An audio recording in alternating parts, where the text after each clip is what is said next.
ముళ్ళ గోరింట లేకపోతే గులిమిడి అని కూడా అంటారనమాట. దీంట్లో మనకి 4 రకాలు ఉంటాయి ఒరిజినల్గా.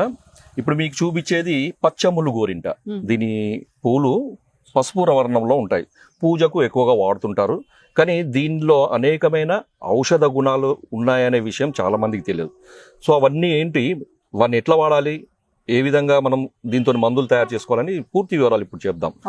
డియర్ ఫ్రెండ్స్, మామూలుగా పూజకు మాత్రమే ఉపయోగపడుతుందని తెలిసే ఈ మొక్క అనేక రకమైన అనారోగ్య సమస్యలను దూరం చేయడానికి మనకు ఉపయోగపడుతుంది. మొట్టమొదటిది దీని ఆకులు అండి. సో దీని ఆకులు, ఈ చెట్టు ఏంటంటే మనకి మామూలుగా 1 మీటరు 1.5 మీటర్ ఎత్తు పెరుగుతుంది, గుబురుగా పొదలాగా పెరుగుతుంది అనమాట. సో దీని ఆకులను తీసుకొచ్చి ఏం చేయండి అంటే మీరు ముద్దగా నూరేయండి. అంటే ఒక గుప్పెడు ఆకులు తీసుకోండి, మంచిగా శుభ్రం చేసేసి ఈ ఆకులను మంచిగా బాగా పెరిగిన ఆకులు అనమాట, బాగా ఏపుగా పెరిగిన ఆకులను తీసుకొని మీరు బాగా రోట్లో వేసి గ్రైండ్ చేసి కొంచెం నీళ్లు కలిపి గ్రైండ్ చేసి దానికి అంటే మనం ఎంతైతే తీసుకుంటే 1 కప్పు లేకపోతే అరకప్పు ఈ పేస్ట్ కనుక, ఈ ఆకుల యొక్క ముద్ద కనుక అరకప్పు ఉంటే అరకప్పు పెరుగు కలపండి. మంచి పుల్లటి పెరుగు, గడ్డ పెరుగు కలిపేసి దాన్ని తలకు పట్టించాలన్నమాట. ఈ తలకు వారానికి 2 సార్లు పట్టించండి. ఇది పట్టించి ఒక 2 గంటల సేపు అలాగే ఉంచండి. ఉంచిన తర్వాత మామూలుగా మీరు హెయిర్ వాష్ దేంతోనైనా చేసుకో, షాంపూ కానీ ఏదైనా వాడి మీరు తలస్నానం చేసి దాన్ని శుభ్రం చేసుకోండి. ఫ్రెండ్స్, ఇది ఎంత అద్భుతంగా పనిచేస్తుందంటే హెయిర్ ఫాల్ సమస్యతో బాధపడే వాళ్ళు చూస్తున్నాం, మనం చాలా మందిని చూస్తున్నాం. హెయిర్ ఫాల్ ఎంత సమస్యనో రకరకాల ప్రయోగాలు, రకరకాల తైలాలు, తర్వాత కాస్మెటిక్ సెంటర్స్కు డెర్మటాలజిస్ట్ దగ్గర పోయి వేలల్లో ఖర్చు పెట్టే వాళ్ళం మనం చూస్తుంటాం. ఇంటి దగ్గర పెరిగే చిన్న మొక్క అండి ఇది. సో దీంట్లో ఈ విధంగా కనుక వాడితే ఒక 3 వారాలలో మీ హెయిర్ ఫాల్ సమస్య ఖచ్చితంగా తగ్గుతుంది, అద్భుతంగా తగ్గుతుంది. దీంట్లో ఎటువంటి డౌట్ లేదు. దీంట్లో ఆయుర్వేదంలో దీన్ని కేశ్యము అని చెప్పారు. అంటే కేశాలకు అంటే వెంట్రుకలకు బలాన్ని ఇచ్చేది, వెంట్రుకల ఆరోగ్యానికి ఇది అద్భుతమైన మొక్కని ఆయుర్వేదంలో చెప్పారనమాట. ఇంకో రకంగా కూడా దీన్ని వాడొచ్చు. అంటే నాకు హెయిర్ కండిషనర్గా, అంటే కొంతమందికి వెంట్రుకలన్నీ బిరుసెక్కి తర్వాత పొడిగా అవుతాయి, తర్వాత వాటిలో జీవం లేనట్టు చిక్కులు పడుతూ తర్వాత చూడగానే ఏదో అన్హెల్దీ లాగా కనపడతాయి కదా, దానికి ఏదో కండిషనర్లని ఇవ్వని ఏదో షాంపూలని ఇంకా హెయిర్ ట్రీట్మెంట్లని రకరకాల ప్రయోగాలు చేస్తూ డబ్బులు ఖర్చు పెట్టుకుంటూ టైం దండగా చేసుకుంటూ తిరుగుతుంటారు కదా. దీనికి ఏం చేయండి అంటే దీని ఆకుల రసం, పచ్చి ఆకుల రసం తీసుకోండి. దీన్ని నీళ్లు కలిపి దంచి ముద్దగా చేసి ఆ రసాన్ని ఒక గుడ్డలో పిండేసి మనము ఆ స్వరసం అంటారు, ఆ రసం వస్తుందన్నమాట మనకి. ఆ రసానికి సమానంగా నువ్వుల నూనె కలపండి. నువ్వుల నూనె కలిపి సన్నటి మంట మీద ఆ నీళ్లు ఎగిరిపోయేంత వరకు సన్నటి మంట మీద కాచండి. మనకి కొద్దిసేపటికి ఒక అర్ధ గంట నుంచి 40 నిమిషాలలో సన్నటి మంట మీద కాస్తుంటే ఏమవుతుందంటే ఈ నీళ్ళన్నీ ఇంకిపోతాయి అన్నమాట. ఇంకిపోయిన తర్వాత తైలాన్ని మనం వడపోసుకొని భద్రపరుచుకొని ప్రతిరోజు రాత్రి పూట మాడుకు మాత్రమే అంటించండి. వెంట్రుకలకు అవసరం లేదు, ఓన్లీ స్కాల్ప్ అంటారు కదా, ఆ స్కాల్ప్కు రోజు అప్లై చేయండి. ఇలా చేస్తే వెంట్రుకల కుదుళ్ళు చాలా దృఢంగా తయారవుతాయి. అంటే బలహీనంగా ఉన్న వెంట్రుకలు కుదుళ్ళు వల్ల ఏమవుతుందంటే హెయిర్ ఫాల్ అవుతుంటుంది కదా. సో దీనివల్ల ఏమవుతుందంటే ఆ కుదుళ్లకు మంచి బలం వచ్చేసి హెయిర్ ఫాల్ అనేది ఖచ్చితంగా తగ్గుతుంది. ఈ 2 పద్ధతుల్లో మీరు ఏది మీకు వీలైతే అది చేయండి. మనకు చాలా కాలం నిల్వ ఉండాలంటే తైలం తయారు చేసుకోండి. కొంచెం కష్టమైనా కానీ తైలం తయారు చేసుకొని వాడండి.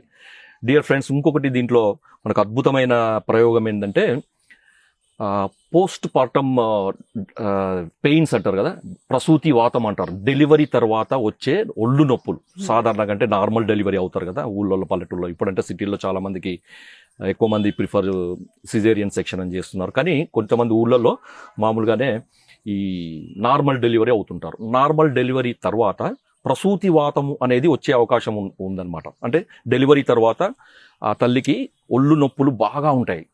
సో దానికి ఏం చేయాలంటే ఈ చెట్టు యొక్క వేళ్ళను తీసుకొచ్చి ఏం చేయాలంటే ఒక గుప్పెడు వేలు తీసుకొని ఒక గ్లాస్, మనం మంచినీళ్ళు తాగే గ్లాస్ ఉంటుంది కదా, ఆ గ్లాస్ నీళ్ళలో వేసి అది 1/2 గ్లాస్ వరకు మరగబెట్టి వడబోసి ప్రతిరోజు ఉదయం పరగడుపున ఆ తల్లికి తాగిస్తుంటే ఏంటంటే ప్రసూతి వాతం అనేది ఖచ్చితంగా తగ్గుతుంది, అద్భుతంగా తగ్గుతుంది ఫ్రెండ్స్. ఎందుకంటే ఈ ప్రసూతి వాతాన్ని కనుక మనం మేనేజ్ చేయకపోతే భవిష్యత్తులో ఆ తల్లికి తలనొప్పి, తర్వాత కీళ్ళ జబ్బులు అనేవి వచ్చే అవకాశం ఉంది. ఇవన్నీ కూడా ప్రివెంట్ అవుతుంది. ఒకప్పుడు చాలామంది పల్లెటూళ్ళలో వాడేవాళ్ళు.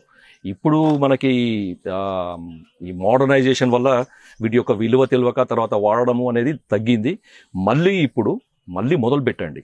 మన పాతకాలపు పద్ధతుల్లో ఎంత విలువ ఉన్నది, ఎంత అద్భుతమైన వాటి యొక్క ఉపయోగాలు ఉన్నాయని మనకు దీన్ని వాడితే తెలుస్తుంది. తర్వాత ఇంకొకటి ఏంటంటే కొంచెం మందికి మూత్రంలో మంట, చురుకుపోటు, యూరిన్ పోసిన కొద్ది ఆడవాళ్ళు కానీ మగవాళ్ళు కానీ చిన్నపిల్లల్లో కూడా ఉంటుంది, పెద్దవాళ్ళలో కూడా ఉంటుంది. కొంతమంది పెద్దవాళ్ళలో ప్రోస్టేట్ సమస్య ఉంటుంది కదా, వాళ్ళలో కూడా యూరిన్ పోసినప్పుడు మంటగా రావడము, మూత్రం అనేది తట్టుకుంటూ రావడము, మూత్రం కష్టంగా రావడం అనే సమస్య ఉంటుంది.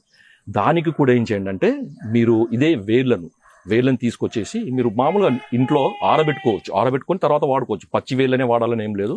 ఆ వేళ్ళని తీసుకొచ్చి మీరు నీడన ఆరిచ్చిన తర్వాత కషాయం చేయండి. కషాయం చేసి దాంట్లో కొంచెం చక్కెర పొడి కానీ లేకపోతే బెల్లం పొడి కానీ కొంచెం జీలకర్ర పొడి కలిపేసి ప్రతిరోజు ఉదయం పూట ఒక వారం రోజులు కనుక తాగిపిస్తే మూత్రంలో పోటు, మూత్రంలో మంట, మూత్రం కష్టంగా రావడం, ఈ సమస్యలు అనేవి ఖచ్చితంగా తగ్గుతాయి, అద్భుతంగా తగ్గుతాయి ఫ్రెండ్స్. ఈ మొక్కని హిందీలో కట్సరయ్య అంటారు, సైరయ్యక్ అని ఆయుర్వేదంలో అంటారు అనమాట. బార్లేరియా ప్రయోనైటిస్ అని దీని శాస్త్రీయ నామం ఫ్రెండ్స్. ఇంకొకటి ఏంటంటే దీంట్లో కొంతమందికి మామూలుగా దురదలు, తర్వాత కురుపులు, దద్దులు లాగా అవుతాయి కదా, అప్పుడు ఏం చేయండి అంటే ఈ ఆకులను తీసుకొచ్చి మెత్తగా ముద్దగా నూరేసి పట్టించండి. అలా ఒక వారం 10 రోజులు కనుక రోజు పట్టిస్తుంటే ఏంటంటే ఈ దురదలు ఇవన్నీ కూడా తగ్గిపోతాయి. ఇంకొకటి ఏంటంటే గౌటీ ఆర్థరైటిస్ అంటారు కదా, సీరం యూరిక్ యాసిడ్ అని పెరగడం వల్ల వచ్చే సమస్య, ఈ కీళ్ళలో వాపు, మంట, పోటు ఇవన్నీ కూడా ఉంటాయి. వాళ్ళకి కూడా ఇది అద్భుతంగా పనిచేస్తుంది. ఈ ఆకుల ముద్దను బాగా నీళ్లు కలిపి ముద్దగా చేసి ఆ ముద్దను వాచిన జాయింట్ మీద కనుక పెడితే ఈ వాపు తగ్గుతుంది, పోటు తగ్గుతుంది. తర్వాత ఇంటర్నల్ మెడిసిన్స్ ఆయుర్వేద వైద్యుల సలహా మేరకు కూడా వాడండి ఫ్రెండ్స్. ఇంకొక ఉపయోగం ఏంటంటే ఉబ్బసం, అంటే శ్వాస తీసుకోవడానికి ఇబ్బంది కలగడము, ఆయాసం అంటారు కదా, అలాంటి పరిస్థితుల్లో ఏం చేయండి అంటే ఈ సమూలం అంటే మొక్కను వేర్లతో సహా తీసుకొచ్చి చిన్న చిన్న ముక్కల్లాగా కట్ చేసి నీడన ఎండబెట్టండి. ఒక 3-4 రోజులలో ఎండిపోతుంది. అది ఎండిన తర్వాత దాన్ని దగ్గరికి కుప్పనంత దగ్గరికి చేసి దానికి కొంచెం అగ్గి అంటిస్తే అది మొత్తం కాలిపోతుంది, అంటే భస్మం చేయాలన్నమాట. సో ఇలా భస్మం చేసిన పొడిని 1 టీ స్పూన్ మోతాదులో నీళ్లలో కలిపి ప్రతిరోజు ఉదయం పరగడుపున తాగుతుంటే, ముఖ్యంగా చిన్నపిల్లలు, ఆస్తమా అనేది చిన్నపిల్లలను కూడా బాగా ఇబ్బంది పెడుతుంది అనమాట. ఆ చిన్నపిల్లలకైతే ఒక 1/2 టీ స్పూన్ నుంచి 1/2 టీ స్పూన్ కనుక తాగిపిస్తుంటే ఏమవుతుందంటే ఉబ్బస వ్యాధి అనేది చాలా అద్భుతంగా తగ్గిపోతుంది ఫ్రెండ్స్. ఇంకొక ఉపయోగం నేను చెప్పబోతున్నాను, దానికి ఏంటంటే తలనొప్పి. మామూలుగా సింపుల్ గా మనకి స్ట్రెయిన్ వల్ల కానీ, లేకపోతే వేడి చేయడం వల్ల కానీ, లేకపోతే నిద్ర సరిపోకపోవడం వల్ల కానీ, లేకపోతే టెన్షన్స్ వల్ల కానీ కొంతమందికి విపరీతమైన తలపోటు వస్తుంది. సో దానికి ఏదో పెయిన్ కిల్లర్స్, బ్రూఫెన్ అట్లాంటిది ఏదో వేసుకుంటారు, ఆస్పిరిన్ అట్లాంటిది వేసుకుంటారు. కొన్నిసార్లు వాటి వల్ల తగ్గినా కానీ ఏంటంటే మళ్ళీ వస్తుంది, వాటి వల్ల సైడ్ ఎఫెక్ట్స్ ఉంటాయి. కాబట్టి సింపుల్గా మనకి హోమ్ రెమెడీగా దీన్ని ఏం చేయండి అంటే ఇప్పుడు ఈ ఆకులన్నిటిని ఒక జమ చేయండి. ఒక 20-30 ఆకులను తీసుకొచ్చి ఏం చేయంటే వీటిని కొంచెం మూకుల్లో లైట్గా వేయించండి. లైట్గా వేయించడం అంటే అది పూర్తిగా ఈ ఆకు పూర్తిగా మాడిపోవద్దు, కొంచెం పచ్చిగానే ఉండాలన్నమాట. సో ఆకులను కొంచెం మనం వెచ్చ చేసి ఏం చేయాలంటే ఈ తలకు పట్టించాలన్నమాట. ఈ తలకు పెట్టేసి అది పడిపోకుండా ఏదైనా గుడ్డతో కట్టేస్తే ఏమవుతుందంటే తలనొప్పి అద్భుతంగా తగ్గిపోతుంది. ఒక అర్ధ గంటలో మీకు తలనొప్పి చేతితో తీసేసినట్టుగా తగ్గిపోతుంది. కాబట్టి డియర్ ఫ్రెండ్స్, మనకు ప్రకృతి ప్రసాదించిన అనేక మొక్కలు మన చుట్టుపక్కల పరిసరాల ప్రాంతాల్లో ఉంటాయి. కాబట్టి వాటిని గుర్తించండి. ఇప్పుడు చూసిన ఈ వీడియో వల్ల దీన్ని ఎలా గుర్తించాలని మీకు ఈజీగా తెలిసిపోతుంది. మీరు వాడండి, దీని యొక్క అద్భుత ఫలితాలను మీరు ఉపయోగించుకోండి. జై Ayurveda. Yes, thank you so much doctor గారు, చాలా మంచి ఇన్ఫర్మేషన్ అండి. చాలా మంది కూడా ఈ ముళ్ళగోరింట మొక్క కనిపిస్తే మామూలుగా ఈ ఫ్లవర్స్ వాడుకోవడం మాత్రమే తెలుసు, అది పూజకు పెడుతూ ఉంటాము.